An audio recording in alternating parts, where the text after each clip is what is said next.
여러분 안녕하십니까? 한 주간의 뉴스를 더 깊이 있게 분석하는 전주 MBC 더체크 이몽진입니다.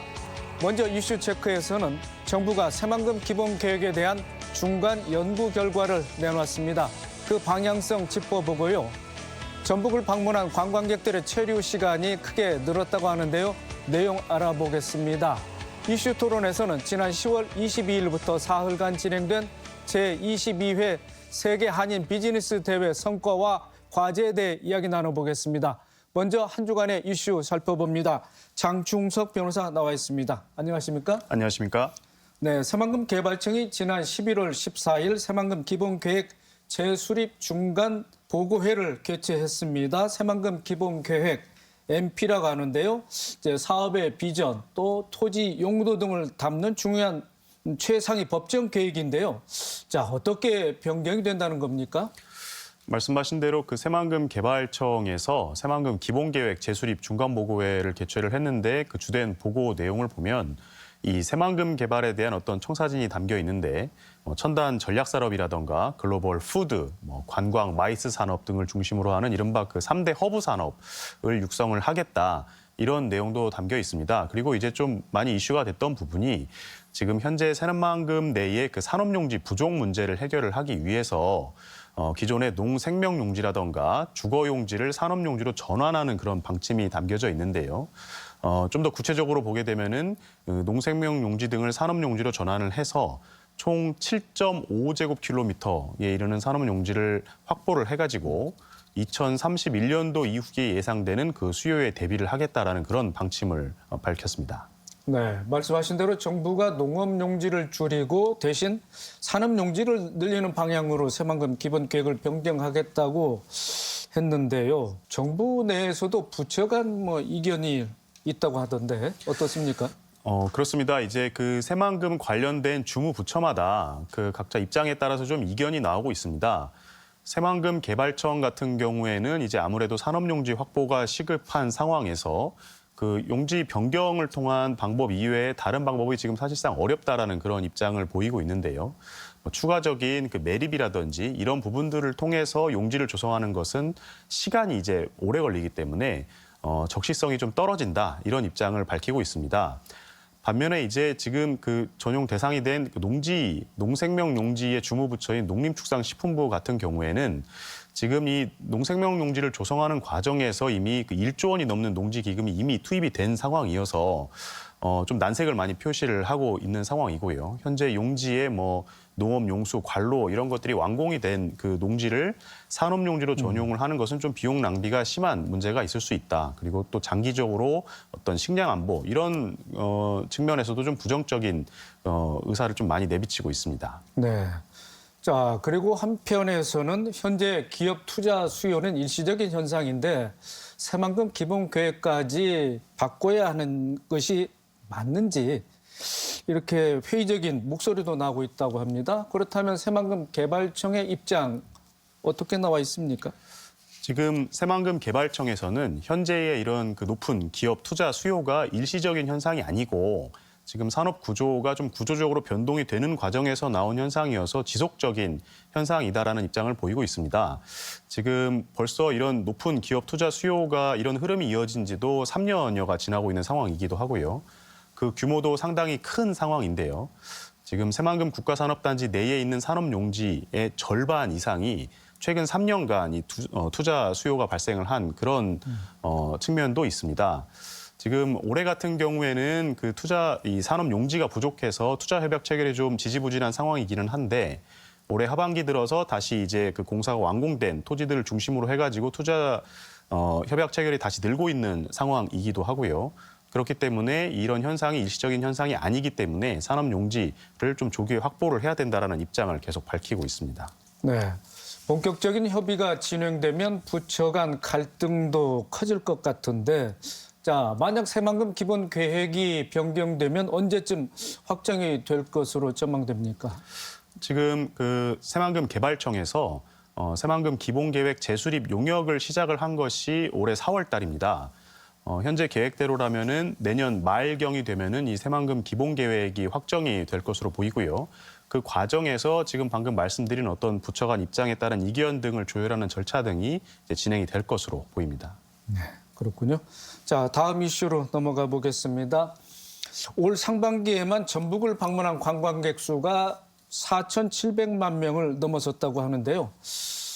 자, 관광객들이 전북에 머무는 평균 체류 시간도 늘었다고 합니다. 어느 정도입니까? 지금 올해 상반기에 전북을 방문한 관광객 숫자가 4,735만 명으로 집계가 됐습니다. 이게 지난해 같은 기간 대비해서 2.4%가량 증가된 그런 수치라고 할 수 있는데요.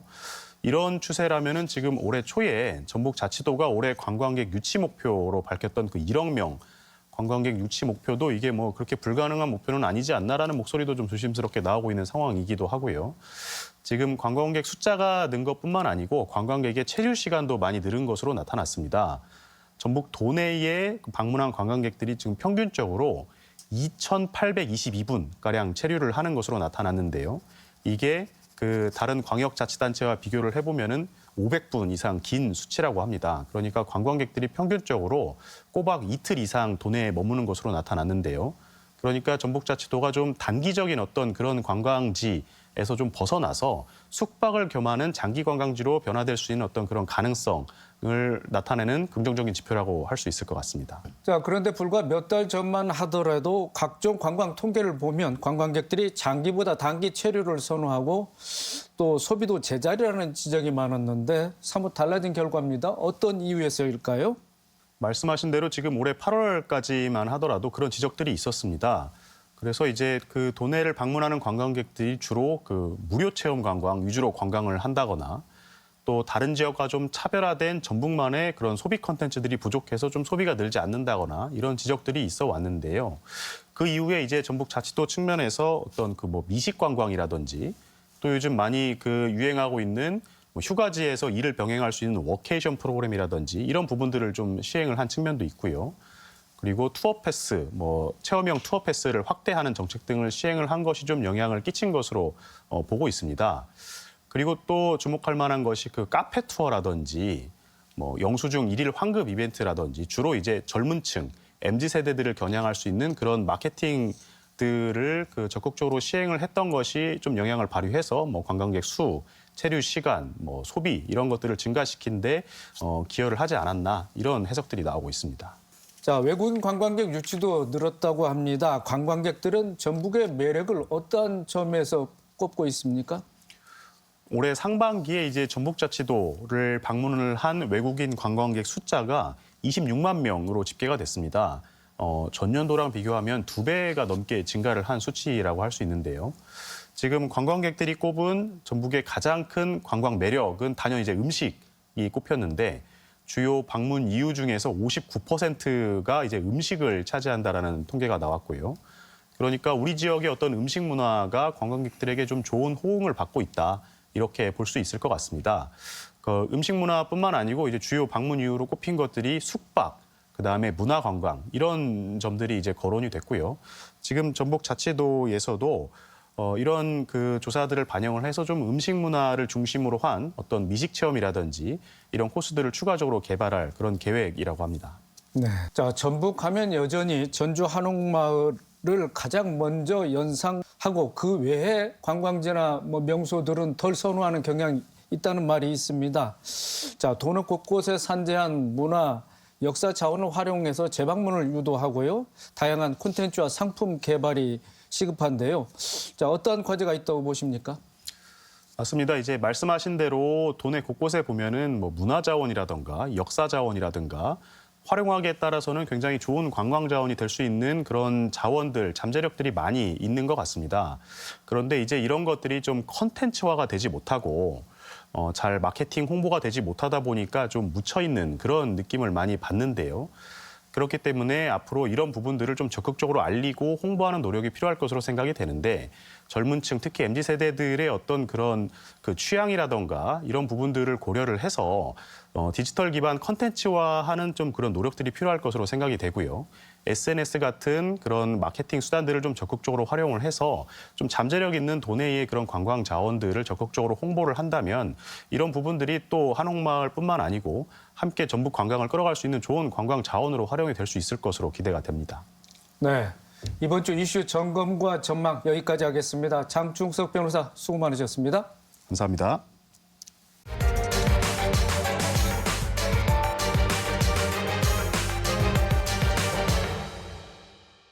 이슈 토론입니다. 지난 10월 22일부터 24일까지 전북에서는 제22회 세계 한인 비즈니스 대회가 열렸습니다. 잼버리 대회 파행 이후 주목받는 대규모 국제 행사였는데요. 5성급 호텔과 컨벤션이 없다는 여의치 않은 상황에서도 눈에 띄는 성과를 거두며 잘 마무리됐습니다. 이슈 토론에서는 세계 한인 비즈니스 대회의 구체적인 성과와 사후 관리 문제, 향후 과제에 대해 토론해 보겠습니다. 두 분 모셨습니다. 김관영 전북특별자치도지사, 홍석빈 우석대학교 교양대학 교수입니다. 어서 오십시오. 네, 안녕하세요. 네. 안녕하십니까? 네, 김 지사님.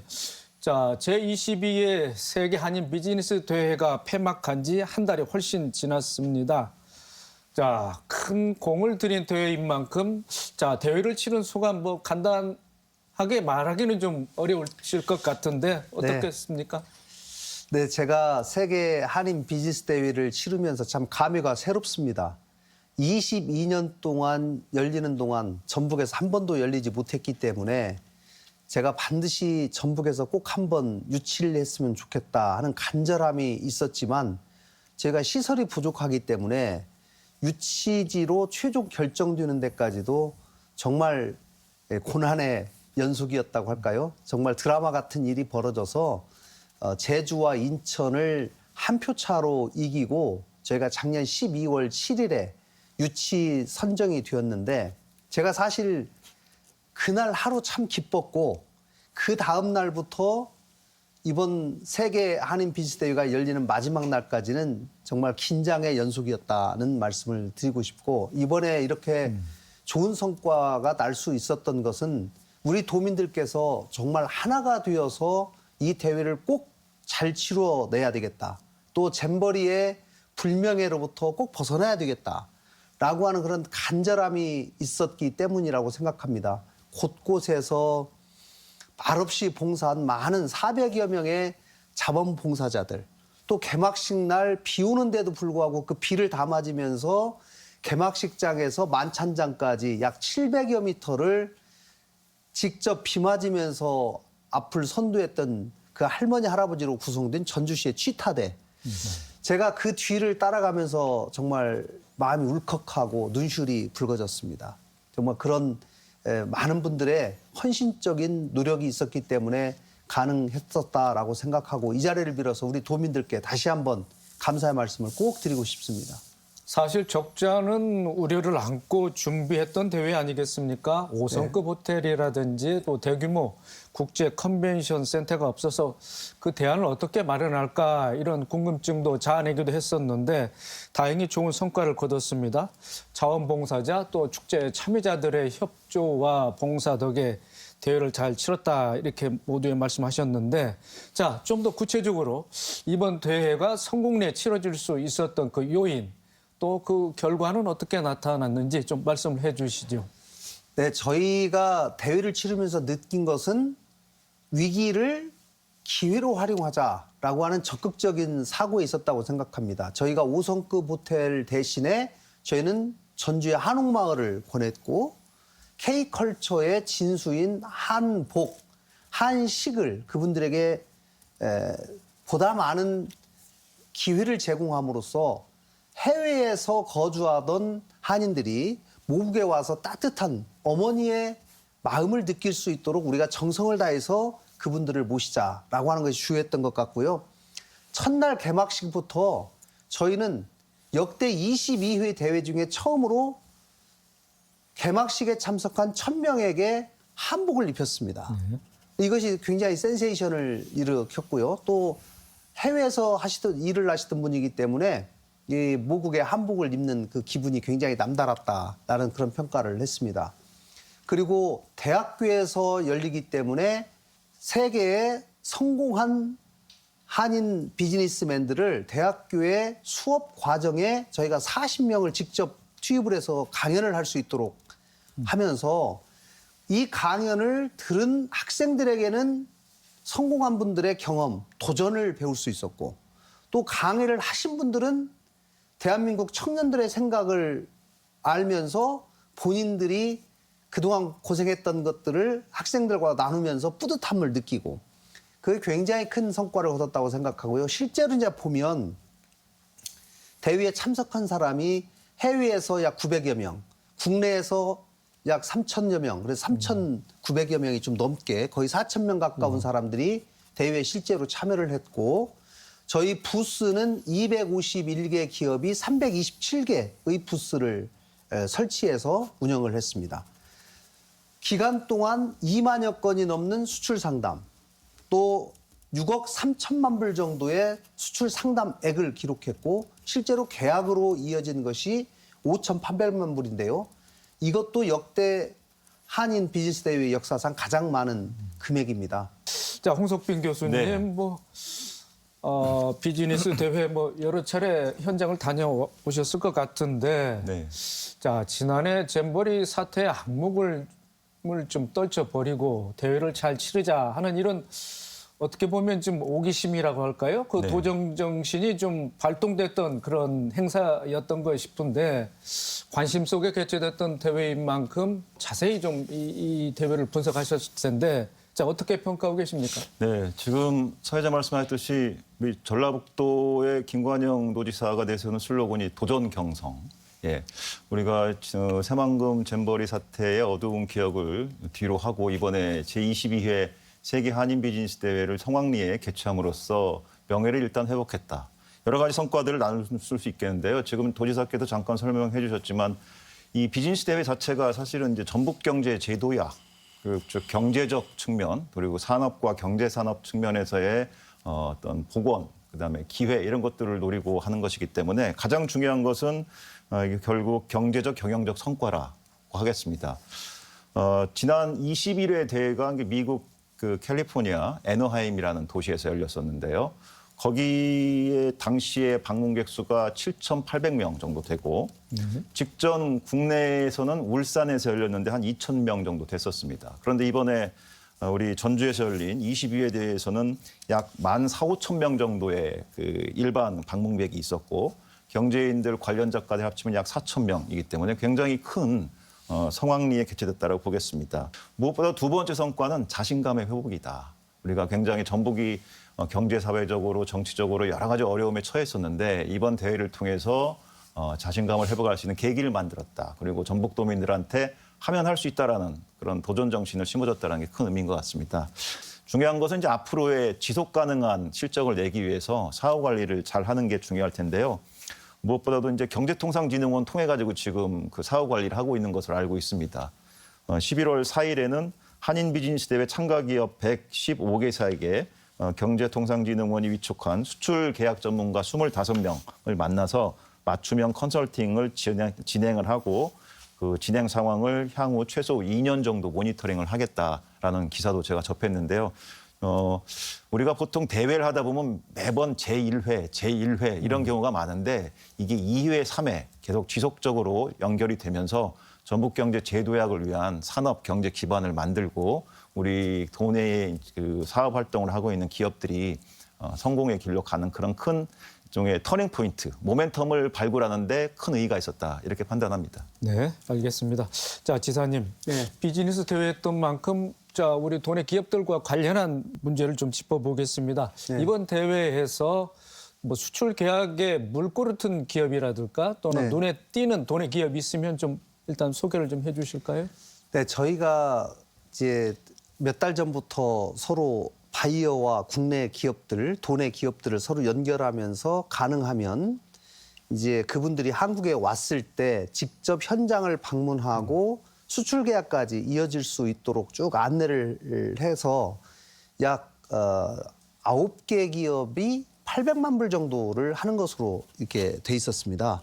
그리고 실제로 이제 그분들이 현장을 직접 봐야지 최종 계약을 하는 거기 때문에 그래서 KSI라는 교통시설물을 생산하는 그런 회사인데 이 회사가 남아공하고 약 300만 불의 수출 계약을 했어요.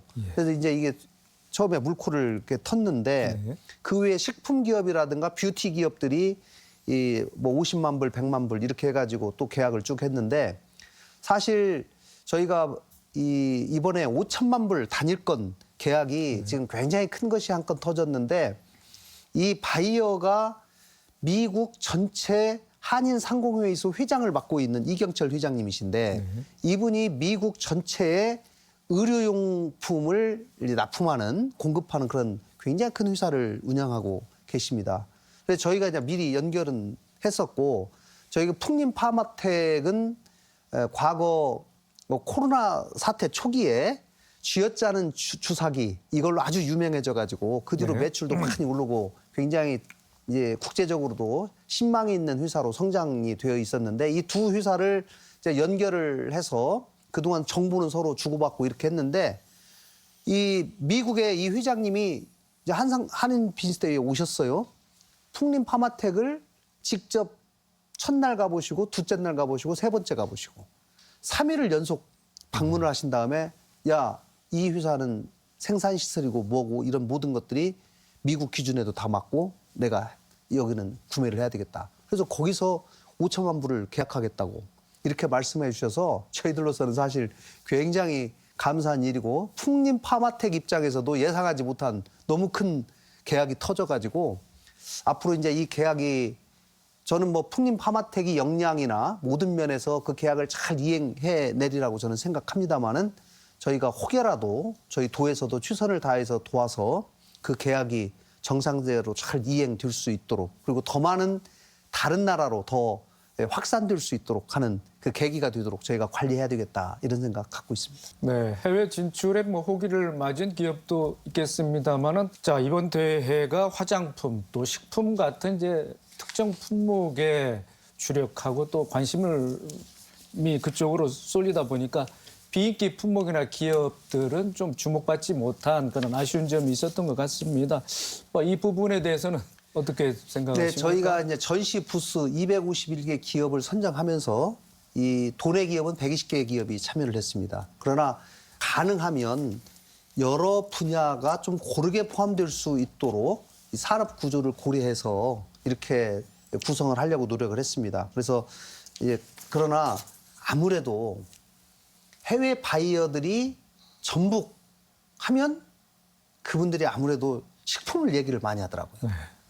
전북은 야 여기는 음식이 맛있고 가니까 좋은 식품을 해외로 가져가는 그런 도구로 한번 써야 되겠다. 그동안 근데 전북을 한 번도 안 와봤기 때문에 전북에서 어떤 식품 기업들이 있고 어떤 제품이 생산되는지를 잘 모르니 그런 것들 위주로 전시를 해주면 우리가 좀 더 해외로 가져가는 데 좋겠다라는 사실은 요구들을 바이어들의 요구도 상당히 높았기 때문에 그런 점들을 저희가 고려하지 않을 수가 없어서 식품 기업과 특히 해외의 공급망들을 미국 같은 경우는 미국의 전체 뷰티 산업의 약 80%의 공급망을 한국 사람들이 가지고 있어요.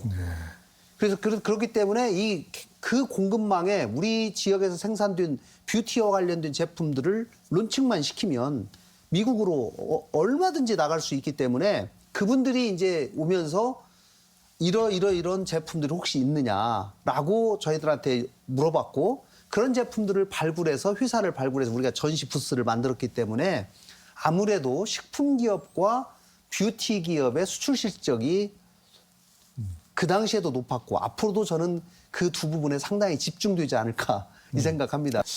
그러면서 또 기존 기업에 대한 뭐 지원책이 많이 좀 강구되고 실행되고 있을 텐데 기업 성장을 위해서 앞으로 뭐 지원책을 좀 다각화하고 좀 집중해야 될 것 같은데 어떤 생각 갖고 계십니까? 이번 대회를 치르면서 도내 기업들이 좋은 제품을 가지고 있지만 이것을 해외에 수출을 하려면 해외 박람회나 해외 바이어들을 만나기 위해서 항공료를 체재비를 부담을 하면서 해외로 나가야만 되는 그런 상황이었기 때문에 이분들이 나가는 거를 좀 꺼려해요. 아무래도 언어 문제도 있고 또 해외 바이어가 누구 있는지 신뢰의 문제도 있고 이러기 때문에 그런데 이번에는 특히 한국 동포들이 직접 와가지고 우리 제품을 보니까 이분들이 안방에서 선전을 할 수 있고 또 언어가 잘 되니까 이분들이 너무 좋아해요. 이런 기회를 좀 자주 가져야 되겠다라고 하는 생각을 갖게 되었고요. 앞으로 이제 저희가 이런 기회를 좀 더 많이 가질 수 있도록 하는 것이 우리 기업들의 영토를 해외로 확장할 수 있는 중요한 계기가 되겠구나라고 하는 거를 이번 대회를 통해서 제가 경험을 통해서 얻은 큰 교훈이라고 할 수 있겠습니다. 네, 알겠습니다. 자, 홍 교수님. 네. 자, 제2의 세계 한인 비즈니스 대회 같은 큰 규모 행사를 치르기 위해서는 국제 컨벤션 센터라든지 네. 그다음에 이만한 그 규모의 또 행사장을 좀 구비해야 되는 그런 과제를 안고 있는데 네. 자, 그 외에 또 어떤 과제가 이번 대회를 통해서 남겨졌다고 보십니까? 예, 그렇습니다. 아무래도 이제 시설과 인프라 측면에서는 우리 전북의 상황이 좀 열악했던 것은 분명하지만 아까 이제 우리 전북도 차원 그리고 또 14개 시군 차원에서 우리가 갖고 있는 전통적인 강점, 비교 우위점, 즉 이제 한식과 또 한복 그리고 우리 한옥 문화 이런 것들을 가지고 잘 활용을 해서 대회를 잘 치러냈다고 보고요. 중요한 것은 어떤 외형도 중요하지만 이제 실용이 중요하다고 저는 봅니다. 물론 이제 앞으로 더더욱 많은 세계 대회를 지금 우리가 치르고 또 도전하고 있는 상황이지 않습니까? 유치를.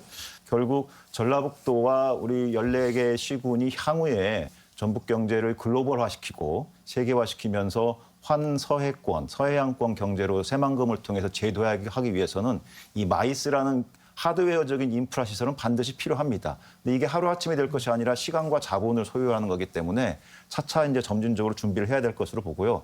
두 번째는 저도 이제 가끔 우리 시내에서 대중교통을 이용합니다만은 참 우리 대중교통 상황이 좀 열악한 상황인 것이 분명합니다.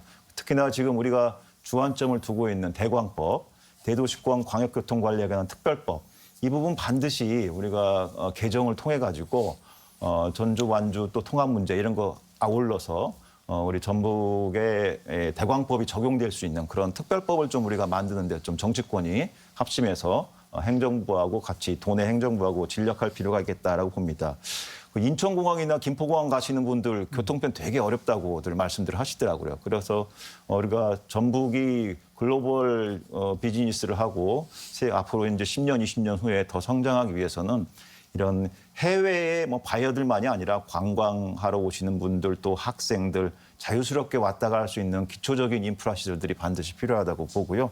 중요한 것은 이번에도 아까 이제 지사께서 취타대 말씀도 하시고 자원봉사 얘기도 하셨지만 저는 더 이번 성공대회의 가장 큰 핵심 요인 중에 하나가 숨어서 실무적인 차원에서 일을 했던 우리 도내 공무원들 또 14개 시군의 자치단체의 행정공무원들의 보이지 않는 노력들이 많이 있었을 거로 생각해요. 결국 도의 경쟁력 그리고 시군의 경쟁력은 관료 사회에서 나옵니다. 공직사회가 유능하고 실력이 있으면서 윤리적인 사회가 되면은 이런 세계대회만이 아니라 다양한 형태의 어떤 도의 발전을 위해서 기여할 수 있는 부분들에 여러 가지 그 모멘텀이 생길 것으로 기대합니다. 자, 대회 기간 대회 현장에 임시 직무실을 설치하고 업무를 수행하셨습니다. 자, 대회 성과가 경제적인 효과로 이어지기까지는 다소 시간이 걸리겠습니다만은 좀 전에 언급하신 대로 사후 관리적 문제가 좀 중요한 것 같습니다. 자, 이 부분에 대해서는 어떤 구상을 갖고 계십니까? 네, 제가 현장 사무실을 직접 전북대학교에 내두고 3일 동안 도청으로 출근하는 대신에 현장 사무실로 출근을 하면서 56건의 미팅을 했습니다. 그 미팅을 제가 촘촘히 20분, 30분 단위로 계속 한 이유는 우리나라에 특히 약 4천여 명의 기업인 중에 전북에 처음 와보신 분이 거의 3분의 2 정도예요. 그래서 제가 놀랐습니다. 그분들이 이구동성으로 그래요. 아, 나 전북 이런 줄 몰랐다. 전북이 이렇게 음식이 맛있고 이렇게 따뜻하고 환대하고 한옥이 좋고 전북대학교가 이렇게 큰 줄 몰랐다. 그분들이 얘기하는데 직접 저희가 눈으로 확인할 수 있는 기회를 드렸던 것이 너무 좋았고요. 제가 2박 3일 동안 현장에서 그분들을 나라별로 전부 만났습니다. 제가 68개국에서 이번에 왔는데 저희가 번에 제가 미팅을 하면서 그분들을 나라별로 만나고 저희가 데이터베이스화를 해서 이번에 구축된 이 한인 네트워크를 앞으로도 계속 사후 관리를 하면서 최대한 활용을 해야 되겠다.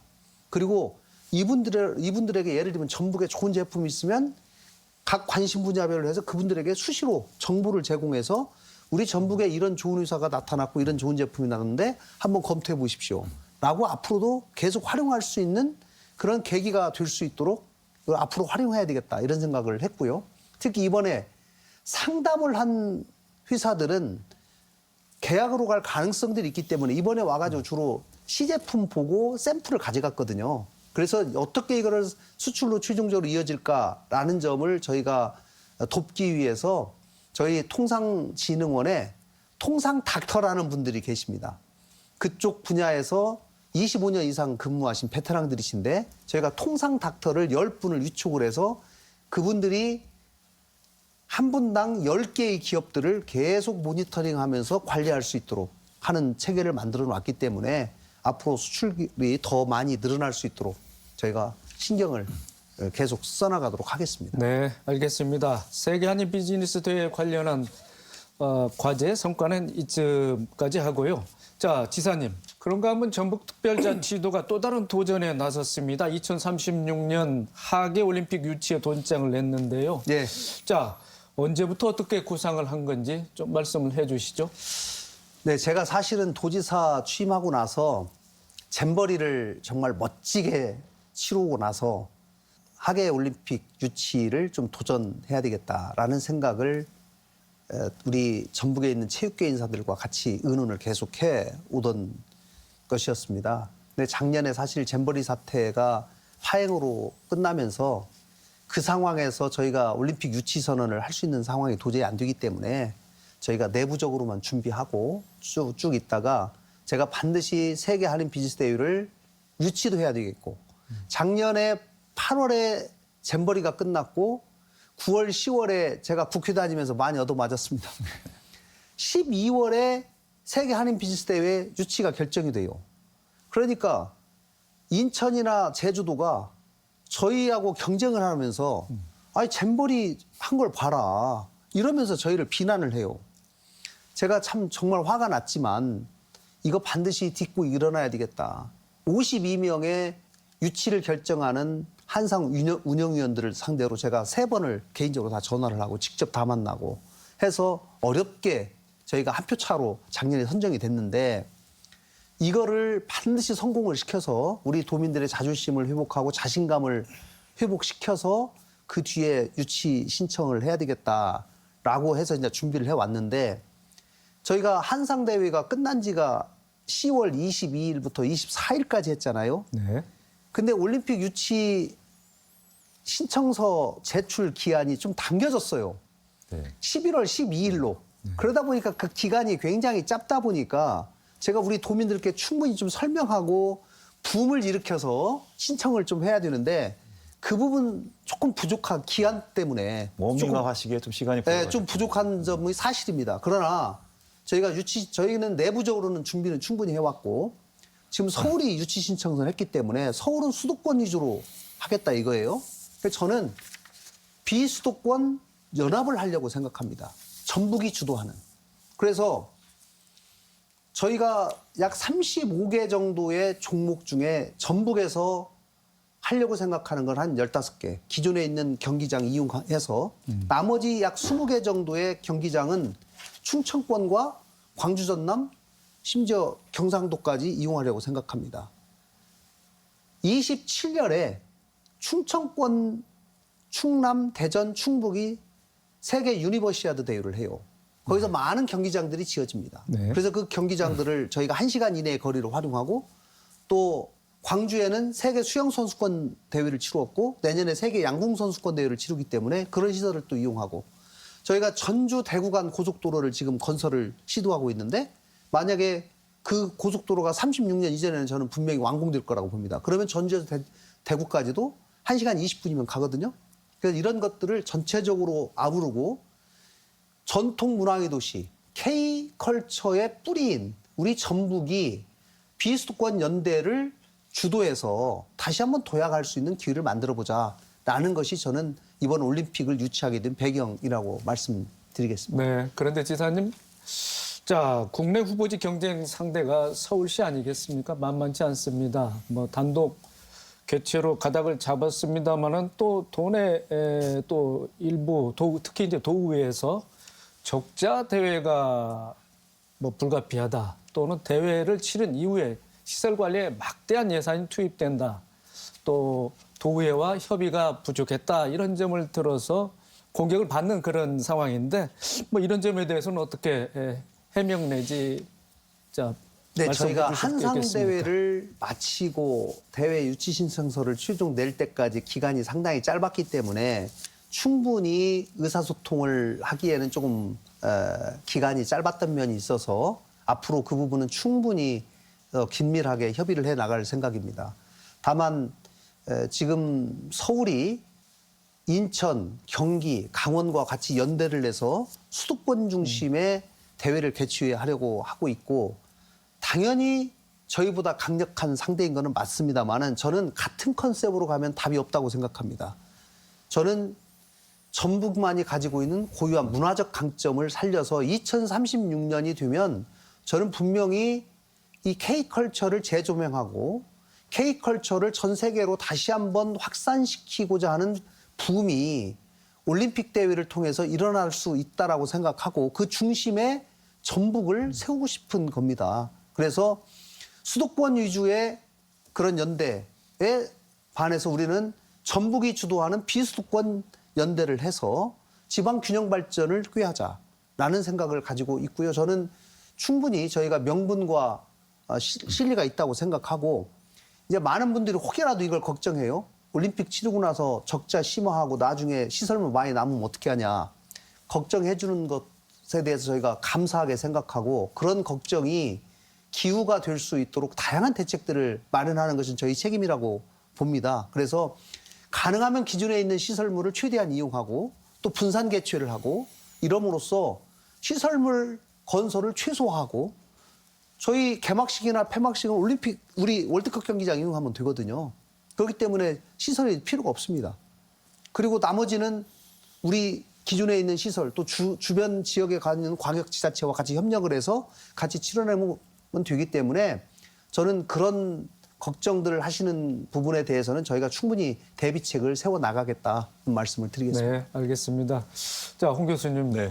또 인도와 사우디아라비아 등도 유치전에 뛰어들었다고 합니다. 전북은 이제 국내에서는 서울과 경쟁해야 되고 또 본선 경쟁력도 입증해야 하는 과제가 있는데 어떻게 전망하고 계십니까? 네. 우선은 전북의 하계올림픽 유치는 저는 전략적으로는 장기적인 측면에서 봤을 때 상당히 긴 포석의 긍정적인 어떤 시도다라고 일단 평가를 하고요. 지금 비전을 세계를 맞이하는 전통과 미래의 향연, 그다음에 슬로건은 모두의 한계를 넘어 새로운 조화 이렇게 했거든요. 즉 지금 현재 우리나라 같은 경우에 국토 면적의 12%의 수도권, 51%의 인구가 지금 살고 있습니다. 5천 약 한 170만 정도 되는 인구가. 그런데 지금 비수도권은 상당히 지금 인구 감소, 지방 소멸 위기에 있지 않습니까? 이런 가운데 2036년 하계 전주올림픽 유치를 통해서 전북 중심의 비수도권의 제도야, 그리고 국토균형 발전과 지방분권의 안정적인 어떤 실현, 이런 차원에서 전략적인 접근에서 굉장히 좋은 어떤 그 지향점을 갖고 있다라고 보고요. 문제는 이제 아까 사회자 말씀하신 바와 이제 서울이라는 1차 예선 관문을 통과해야 됩니다. 여기서 일단 통과해야 이제 본격 본선에 나갈 텐데요. 지금 엄청나게 많은 도시들이 지금 유치 신청을 지금 하고 있는 상황입니다. 뭐 인도와 사우디아라비아는 물론이고 뭐 멕시코, 인도네시아, 튀르키예, 그다음에 이집트, 중국, 카타르, 이탈리아, 덴마크까지 대략만 잡아도 한 10개 정도의 국가의 도시들이 지금 신청을 하고 있는 상태입니다. 지금 국제올림픽위원회 IOC는 지금 이 하계올림픽, 2036년 하계올림픽 심사위원단을 IOC 상임위원 6명하고 그다음에 비상임위원 4명으로 구성을 한 것으로 알고 있습니다. 근데 이들이 이제 대한체육회에서 국내 유치도시를 정하게 되면은 향후 또 실사도 나오고 할 텐데요. 따라서 예선과 본선을 동시에 아우르는 좀 전략이 필요하지 않을까 생각을 합니다. 그리고 재정적인 측면에서는 지금 전북에서는 약 10조 2,905억 원으로 지난 파리올림픽의 12조 원보다도 좀 타이트하게 안정적인 재정을 확보해서 실용적으로 대회를 치르는 전략을 지금 세우고 있는 것 같습니다. 중요한 것은 이런 어떤 재정적인 측면도 중요하고 다 중요하겠지만 무엇보다도 전북이라는 가치를 세계인들한테 또 그리고 국내 이 유치와 관련한 위원들한테 잘 호소력 있게 설명하는 것. 이게 이제 과연 중요한 키포인트가 될 것이라고 생각을 하고요.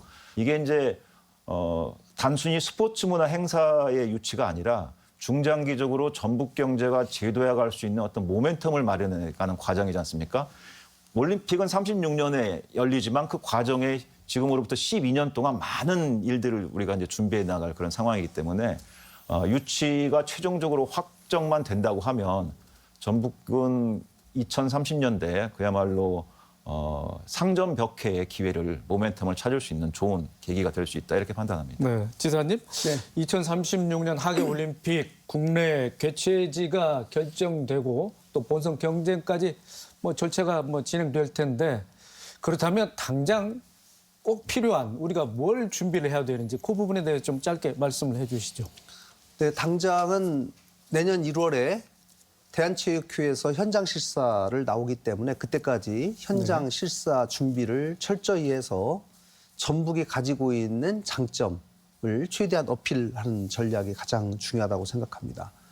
그 외에는 그렇게 현장 실사단이 여기에 왔을 때 그분들이 감동하고 전북이 굉장히 준비가 돼 있고 괜찮구나라고 느끼는 것의 핵심은 우리 도민들의 단합된 힘, 또 도민들의 관심과 지지, 이것이 가장 또 중요하다고 생각을 합니다. 그렇기 때문에 우리 도민들께서 더 많은 관심을 가져주시고 또 지지해 주실 것을 꼭 좀 부탁을 드리면서 이번 세계 한인 비즈니스 대회를 치르면서 보여주셨던 하나된 전북의 이 저력, 이것을 다시 한번 보여주시고 과거 우리가 무주에 동계올림픽을 유치하려다가 실패했던, 저는 실패가 두려운 것이 아니라 실패해서 반드시 교훈을 찾고 왜 실패했는지, 그리고 다음에 우리가 2036년 하계올림픽을 준비하기 위해서는 어떤 것들을 더 개선하고 준비해야 되는지를 거기서 교훈을 찾아서 이번에 준비하는데 철저를 기하면 저는 충분히 승산이 있다 생각합니다. 네, 알겠습니다. 자, 두 분과 함께 열띤 토론을 하다 보니 약속된 시간이 다 된 것 같습니다. 오늘 말씀 요약해 주시고 강조해 주시는 대목 듣고 이 시간 마치도록 하겠습니다. 먼저 교수님. 예. 정치인은 희망을 파는 상인이라고 나폴레옹이 말했다고 합니다. 우리 전북 경제 그리고 사회가 오랫동안 침체되어 있는 상황 속에서 이번 22회 세계 한인 비즈니스 대회가 성공리에 진행되었고 또 2036년 하계올림픽 유치라는 거대하고 담대한 도전에 지금 우리가 출발선상에 있습니다. 할 수 있다라는 도전 경성이라는 가치로 전북도와 14개 시군이 합심해서 노력한다고 하면 불가능한 목표 분명히 아니라고 보고요. 중요한 것은 결국 우리 스스로의 어떤 의지와 어떤 그 강한 결의가 아닌가 싶습니다. 이번 한인 비즈니스 대회와 올림픽을 통해 가지고 사실 중요한 것은 스포츠 행사도 중요하지만 더더욱 중요한 것은 결국 도민들의 민생, 먹고 사는 문제 아니겠습니까? 그래서 앞으로 이제 제2차 공공기관 이전 같은 것들이 있는데 대한무역투자진흥공사, 코트라와 같은 기관들도 혹시 2차 공공기관 이전의 대상이 된다고 하면 그런 전북이 그런 코트라를 이전해 와서 국내 기업들이 해외로 뻗어나가는 데 있어서 좋은 지원과 컨설팅을 해줄 수 있는 그런 모멘텀도 좀 찾아봤으면 좋겠습니다. 네, 이어서 지사님 말씀해 주시죠. 네, 저는 도지사 되고 나서 우리 전북인들에게 가장 중요한 것 중에 하나가 과감한 도전이라는 점을 계속 강조해 왔습니다. 1%의 가능성만 있어도 과감하게 도전하자라는 점을 설파를 했고 그런 정신에서 이번 세계 한인 비즈니스 대회 유치부터 마지막 대회 치르기까지 우리 도민들이 하나 되고 또 도전 경성에 자세를 실천하고 그 좋은 결실을 맺은 사례라고 저는 생각을 합니다. 하계 올림픽 대회 유치도 마찬가지입니다. 객관적으로 보면 저희가 서울에 비해서 상당히 뒤질 수 있다라고 생각하실지도 모르겠습니다만 우리가 도전하는 자세로 또 하나로 할 수 있다는 자신감을 가지고 저희가 열심히 도전하고 준비한다면 저는 반드시 좋은 성과가 날 것이라고 생각하고 그 과정에서 전북이 다시 한번 도약하고 우리 전북특별자치도 출범을 계기로 우리 전북인들이 하나 되는 그런 계기가 되리라고 생각합니다. 도민 여러분들의 많은 관심과 성원을 부탁드리겠습니다. 네, 오늘 두 분 시간 내주셔서 대단히 감사합니다. 세계 한인 비즈니스 대회는 지난해 잼버리 대회 파행 이후에 도내에서 치러진 대규모 국제 행사였는데요. 전북 기업 입장에서는 세계 동포 기업인들에게 자사 제품을 알리고 인적 네트워크를 구축하는 좋은 기회였다고 합니다. 그 성과가 단발로 끝나지 않도록 사후 관리가 더 중요한 것 같고요. 전북 경제가 한 걸음 더 나아갈 수 있는 계기가 됐으면 합니다. 더 체크 오늘 순서 여기서 마칩니다. 시청해 주신 여러분 고맙습니다.